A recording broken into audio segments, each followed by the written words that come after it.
कहानी की शुरुआत में हम जूलिया और ऑस्कर नाम के दो साइंटिस्टों को बर्फ से भरे हुए एक इलाके में कुछ एक्सपेरिमेंट करते हुए देखते हैं, जिसके लिए उन्हें बर्फीले पानी में बम डालकर कुछ धमाके करने पड़े। तभी उन्हें हेडक्वार्टर्स से कॉल आया। उन्हें चेतावनी दी गई कि उनकी लोकेशन पर बहुत ही खतरनाक तूफान आने वाला है, इसलिए जल्द से जल्द जूलिया और ऑस्कर को वहां से निकलना होगा। उनके नजदीक घूम रही एक रशियन सबमरीन ने कुछ अजीब और तेज आवाज महसूस की, जो उन्हें भी खास समझ नहीं आई। सबसे हैरानी की बात ये थी कि समुद्र की लहरें नीचे से ऊपर की तरफ उठ रही थी। जूलिया के स्कैनर्स अजीब तरीके से काम करने लगे और उनके कैंप के आसपास की बर्फ भी तेजी से टूटने लगी। जूलिया जाने से पहले अपने रिसर्च पेपर्स उठाना चाहती थी, मगर तूफान उनके बहुत ज्यादा करीब पहुंच चुका था, तो ऑस्कर उसे खींचता हुआ स्नो मोबिल तक ले गया। तभी सबमरीन के कैप्टन ने पता लगाया कि ये आवाज किसी जिंदा चीज की है और वो लोग तुरंत उससे बचने की कोशिश करने लगे। लेकिन अचानक सबमरीन से पानी के अंदर ही एक बहुत बड़ी चीज टकरा गई।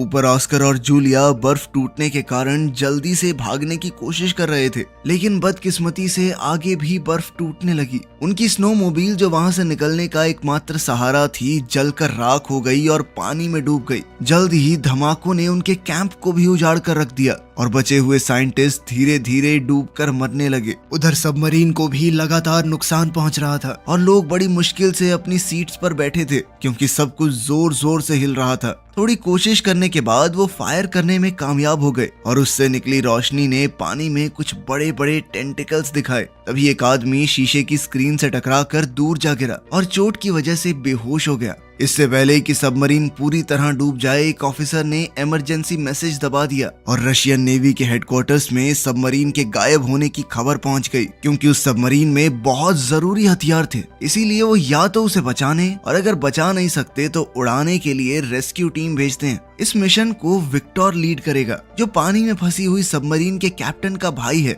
उनका परिवार परेशान था कि कहीं विक्टर भी वहां गायब ना हो जाए। उसकी मां को बहुत ज्यादा टेंशन हो रही थी, इसीलिए उन्होंने विक्टर को एक घड़ी दी, जो कि विक्टर के पिता की थी, जो अब इस दुनिया में नहीं है। उन्होंने कहा कि ये तुम्हारी रक्षा करेगी, वो जहां भी होंगे तुम्हारा ध्यान रखेंगे। उस रात विक्टर डॉक्स पर पहुंचा तो उसे पता चला कि उसके पिता के पुराने दोस्त एडमिरल ओलशैंस्की भी मिशन पर जा रहे हैं। अब उसे चिंता होने लगी कि मिस्टर ओलशैंस्की इस काम के लिए कुछ ज्यादा ही बूढ़े नहीं हो चुके हैं। ये बुढ़ा मरेगा, नाम मेरा हो जाएगा। जैसे ही विक्टर सबमरीन में चढ़ा, तभी क्रू मेंबर्स कंप्लेन करने लगे कि उन्हें छुट्टी से जल्दी वापस बुला लिया गया। दूसरी ओर जूलिया और ऑस्कर उस बर्फीले तूफान में भटक रहे थे। फोन से सिग्नल पकड़ने की कोशिश में जूलिया का ध्यान भटक गया और वो एक गहरी खाई में गिरने ही वाली थी कि तभी ऑस्कर ने उसे ऐन वक्त पर पकड़ लिया। उसी वक्त जूलिया के फोन में एक ऑयल रिग का सिग्नल मिला और सिग्नल मिलते ही उसने कॉल मिला दी, लेकिन उस बर्फीले तूफान की वजह से बहुत ज्यादा शोर था और रिग के लोग उसकी बात नहीं समझ पाए। थोड़ी देर बाद सिग्नल चला गया और कॉल कट गई। ऑस्कर अब बहुत फ्रस्ट्रेट हो चुका था। उसने एक फ्लेयर गन आसमान की तरफ चलाई और थकान के मारे जमीन पर बैठ गया। अगली सुबह सबमरीन दूसरी सबमरीन के गायब होने वाली जगह पर पहुंची। बहुत तैयारी के बाद वो लोग पानी में उतरे।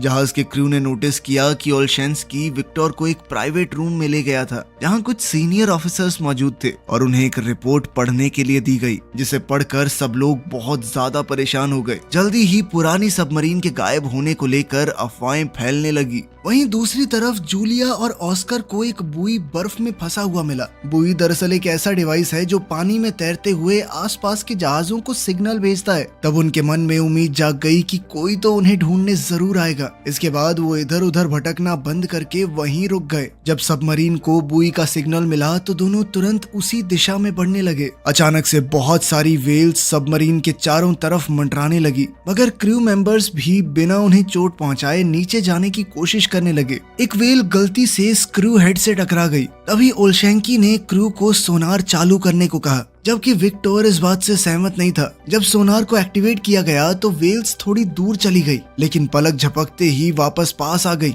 क्रू को कुछ भी समझ नहीं आ रहा था कि आखिर ये क्या हो रहा है, पर तभी अचानक से सभी वेल मछलियां वहां से चली गई। पता चला कि उस एरिया में एक लो फ्रीक्वेंसी की आवाज आ रही है और अचानक ही समुद्र का निचला हिस्सा ऊपर उठ रहा है। तभी अचानक अंधेरे में एक बड़ा सा टेंटिकल हिलने लगा और सिर्फ अपने एक ही वार से उसने वेल को मार डाला। सबमरीन के क्रू को तो ये आवाज सुनाई नहीं दे रही थी। तभी उनका रेडार सिग्नल देने लगा कि एक बहुत बड़ा जीव उनकी सबमरीन से टकराने वाला है। ओल्शेंस्की को लगा कि शायद किसी दुश्मन का जहाज आ रहा है, इसीलिए उसने क्रू मेंबर्स को फायर करने का ऑर्डर दिया। लेकिन विक्टर को ये ऑर्डर सही नहीं लगा, इसीलिए उसने क्रू को जल्दी से छुप जाने को कहा। सबमरीन बर्फ की दीवार में क्रैक के अंदर चली गई। जब भी सबमरीन बर्फ से टकराती तो हिलने लगती और रेडार की आवाज भी और तेज होती जा रही थी, जिससे हेडफोन्स लगाए हुए लोगों के कान दर्द करने लगते हैं। जैसे ही वो अजीब दुश्मन उनका पीछा करता है, क्रू को सबमरीन रोकनी पड़ी क्योंकि एक दीवार ने उनका रास्ता रोक लिया था। खुशी की बात ये थी कि उनका पीछा करने वाला वो अनजान दुश्मन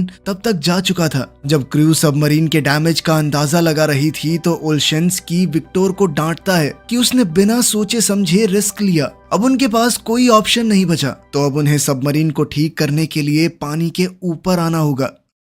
वहीं जूलिया और ऑस्कर कुछ पत्थरों के पास चिपक कर गर्मी लेने की कोशिश कर रहे थे। अचानक बर्फ टूटने की आवाज सुनाई दी और सबमरीन पानी से बाहर निकल आई। सबमरीन में से लोग तुरंत बचे हुए लोगों को देखकर उनसे मिलने के लिए आए, ये पता होने के बावजूद भी कि ये लोग उस सबमरीन के तो नहीं हैं जिसके ऊपर हमला हुआ था। क्रू मेंबर्स ने उनकी बात ध्यान से सुनी। विक्टर ने बुई को चेक किया और फिर ओल्शेंस्की से बात करने गया। ओल्शेंस्की का कहना था कि इन दोनों को थोड़ा खाना देकर यहीं छोड़ दो, क्योंकि हो सकता है कि ये दूसरे देश के जासूस हों। लेकिन विक्टर ने उन पर थोड़ी दया करते हुए उन्हें सबमरीन में बैठा लिया। मरम्मत का काम पूरा होते ही सबमरीन फिर से पानी में चली गई और उन्होंने बुए के पास सर्च करना शुरू किया। मेडिकल चेकअप के बाद जूलिया और ऑस्कर को खाना दिया गया। फिर विक्टर ने उन्हें मैप दिखाकर उनके कैंप की लोकेशन पूछी और साथ ही ये भी पूछा कि क्या उन्होंने कुछ अजीब देखा है। जूलिया बताती है कि उन्होंने वहाँ बड़े बड़े धमाके देखे थे। विक्टर को लगा कि शायद यही उसके भाई की सबमरीन के डूबने की वजह है। सारा क्रू आगे की योजना के बारे में बात करने लगा,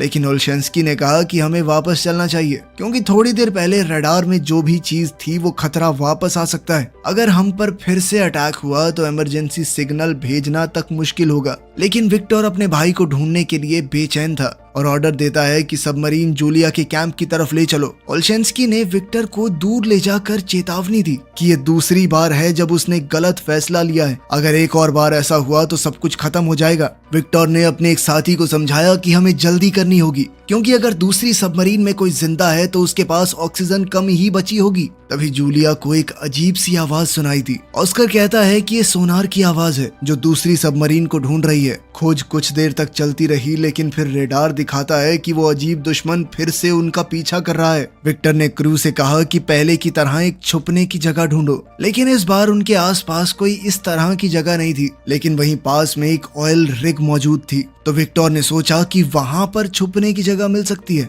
जब सबमरीन पानी की सतह पर आने के लिए तैयार हो रही थी, तब ऑयल रिग के सभी वर्कर्स समुद्र से उठ रहे बड़े बड़े टेंटिकल्स को देखकर हैरान रह गए। उन्होंने तुरंत अलार्म बजा दिया। टेंटिकल्स रिग पर अटैक करना शुरू कर देते हैं और सारी बिल्डिंग गिरने लगती है। कई जगह तो जबरदस्त धमाके भी होने लगे। बहुत से वर्कर्स ने घबराकर भागने की कोशिश की, लेकिन उनके पास कहीं जाने की जगह ही नहीं थी क्योंकि पूरा का पूरा स्ट्रक्चर ही टूट रहा था। जैसे ही सबमरीन का कांटेक्ट रिग से टूटा तो विक्टर पेरिस्कोप की मदद से ये देखने की कोशिश करने लगा कि आखिर चल क्या रहा है। जब उसने बड़े बड़े टेंटिकल्स को रिग को तबाह करते हुए देखा तो वो डर गया। उसने ये दृश्य स्क्रीन पर भेजा ताकि पूरा क्रू ये देख सके कि वो किससे लड़ रहे हैं, उनका दुश्मन कितना बड़ा है। जब रिग पूरी तरह से खत्म हो गई तो वो अजीब मॉन्स्टर फिर से सबमरीन का पीछा करने लगा, जिसके बाद उन्हें सबमरीन को तुरंत मोड़ना पड़ा। ओल्शेंस्की सोचने लगा कि विक्टर का क्रू को वो बड़ा सा मॉन्स्टर दिखाना उसकी तीसरी गलती थी और उसने सीधे तौर पर कहा कि अब से लीडरशिप मैं संभालूंगा। उसने जल्दी से कहा कि 2 टॉर्पीडो इसके ऊपर दाग दो और वो सीधा टारगेट को जाकर लगे। इस पर ओल्शेंस्की ने कहा कि ऐसे किया जाता है काम, लेकिन उसका चेहरा मरे हुए फूल की तरह मुरझा गया जब एक ऑफिसर कहता है कि दुश्मन अब भी जिंदा है और अब और गुस्से में आगे बढ़ रहा है और टॉर्पीडोज छोड़े जाते हैं। एक और धमाका होता है, मेन टारगेट को फिर से लगता है, लेकिन ये भी उस बड़े से मॉन्स्टर को मारने के लिए काफी नहीं था। मॉन्स्टर सबमरीन का पीछा करता रहता है और ओल्शेंस्की डर के मारे कुछ नहीं कर पाता। तब विक्टर ने फिर से कमान संभाली और क्रू से कहा कि जितना हो सके सबमरीन को तेज भगाओ। वो लोग उस मॉन्स्टर के ज्यादातर अटैक्स से बच गए, लेकिन एक टेंटिकल सबमरीन को लगा जिससे सबमरीन को थोड़ा नुकसान तो पहुंचा। वहां पर काम कर रहे लोगों को भी बहुत चोट आई। विक्टर का भी सर टकरा गया और उसे चक्कर आने लगे। कुछ कंप्यूटर्स में शॉर्ट सर्किट हो जाते हैं और एक कंप्यूटर तो एक आदमी के ऊपर गिर गया। सबमरीन डूबने डूबने लगती है और वो मॉन्स्टर इस मौके का फायदा उठाकर एक और जोर का हमला करता है। अचानक से मिसाइल वाले कंपार्टमेंट में धमाका हो गया।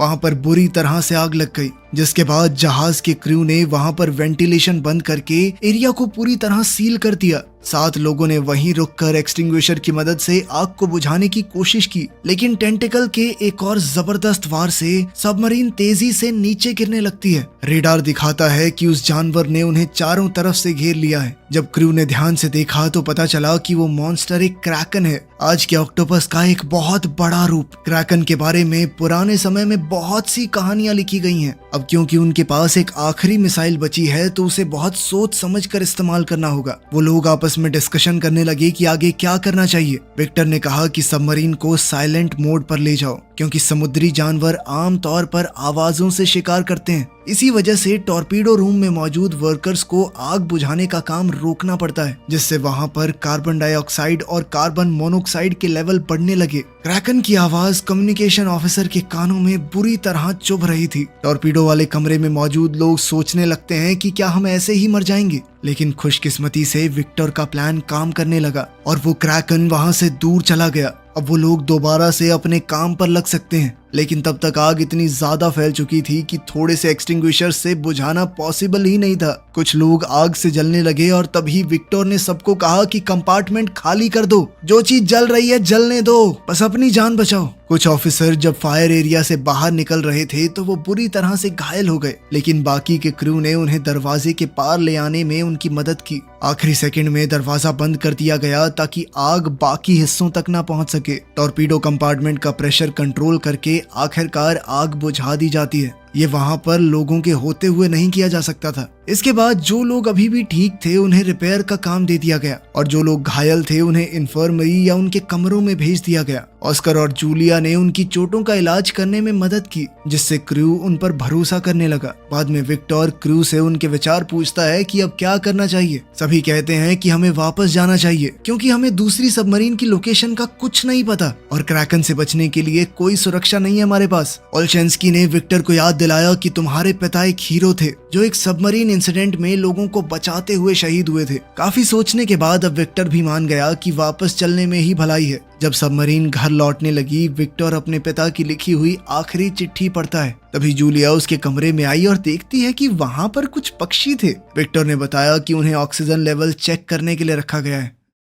जूलिया ने उससे एक मैप मांगा और सभी लोकेशंस दिखाई जहां पर उन्होंने क्रैकन को देखा है और अपने कैंप की भी लोकेशन बताई। वो कहती है कि पुरानी कहानियों के हिसाब से इस जानवर ने पहले भी कई जहाजों पर हमला किया है, लेकिन फिर अचानक ही वो गायब हो गया। इसीलिए कई साइंटिस्ट मानते थे कि क्रैकन किसी गहरी नींद में चला गया है। जूलिया ने बताया कि हमने जिन धमाकों का इस्तेमाल किया था शायद वो क्रैकन के छुपे हुए घर पर लगा दिए, इसी वजह से शायद वो जाग गया है। अगर सबको जिंदा रहना है तो उन्हें सोनार बंद करना होगा, वरना वो उनके पीछे दोबारा आ जाएगा। क्योंकि जूलिया क्रैकन के बारे में इतने अच्छे से जानती है तो विक्टर ने उससे पूछा कि तुम्हें कोई आइडिया है मेरे भाई की सबमरीन कहाँ हो सकती है। जूलिया ने समझाया कि ऑक्टोपस अपने शिकार को खींचकर अपने घर में ले जाते हैं और वो जगह उनके कैंप के आसपास ही होनी चाहिए। तभी उनकी बातचीत एक ऑफिसर के आने से रुक गई। ऑफिसर ने कहा कि हमें एक क्लू मिला है। वो साइलेंट मोड के समय की रिकॉर्डिंग सुनाता है, जिसमें सबको सुनाई देता है कि कोई किसी मेटल पर बार बार ठक ठक कर रहा है। वो सिग्नल को ट्रैक करते हैं और ये कंफर्म होता है कि ये जूलिया के कैंप के पास से आ रहा है। इसका मतलब साफ था कि दूसरी सबमरीन में अभी भी कुछ लोग जिंदा हैं। विक्टर ने सबको बुलाया और कहा कि देखो, हमारे फौजी उस सबमरीन में बंद हैं, जिंदगी और मौत के बीच जूझ रहे हैं वो। अगर उन्हें हम नहीं बचाएंगे तो कौन बचाएगा? ये मत सोचना कि मैं सिर्फ अपने भाई के लिए वहां जाना चाहता हूँ। अगर तुम में से कोई भी वहां होता तो मैं एक आदमी के लिए भी यही करता।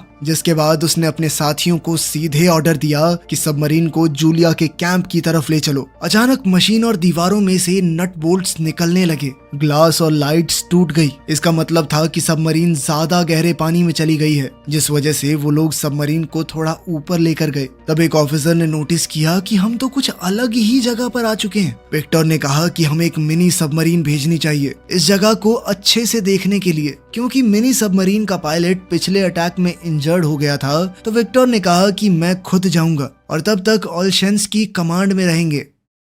मिनी सबमरीन विक्टर और 2 ऑफिसर्स के साथ निकलती है। जैसे जैसे वो गहरे पानी में जा रहे थे, प्रेशर की वजह से उन्हें सबमरीन के मेटल से आवाजें सुनाई देने लगी, क्योंकि इतनी गहराई में वो पहली बार जा रहे थे। प्रेशर जल्दी ही उस सबमरीन के ऊपर असर डालने लगा, इसीलिए अगर उन्हें जल्दी जल्दी कुछ नहीं मिलता तो उन्हें वापस जाना पड़ेगा। तभी उन्हें कहीं से आवाज सुनाई दी। जब वो उस दिशा में गए तो पता चला कि वहाँ हजारों डूबे हुए जहाज थे। इसका मतलब है कि जूलिया की थ्योरी और कहानियां एकदम सच हैं। आखिरकार उन्हें दूसरी सबमरीन मिल गई और वो उसके डैमेज को चेक करते हैं। खुशी की बात ये थी कि उसका आगे का हिस्सा अभी भी ठीक है। इसका मतलब है कि कुछ लोग वहाँ छुपे हो सकते हैं। उन्होंने इस मिनी सबमरीन को पुरानी सबमरीन से जोड़ने की कोशिश की, लेकिन इतने प्रेशर में ये कर पाना बहुत मुश्किल था। आखिरकार काफी कोशिशों के बाद उन्होंने कनेक्शन बना ही लिया। विक्टर ने डाइविंग सूट पहना और कनेक्शन की मदद से दूसरी सबमरीन में चला गया। हैच खोलने से पहले उसने नॉक किया और अंदर जाकर वो बहुत खुश हुआ, क्योंकि क्रू अभी भी जिंदा था,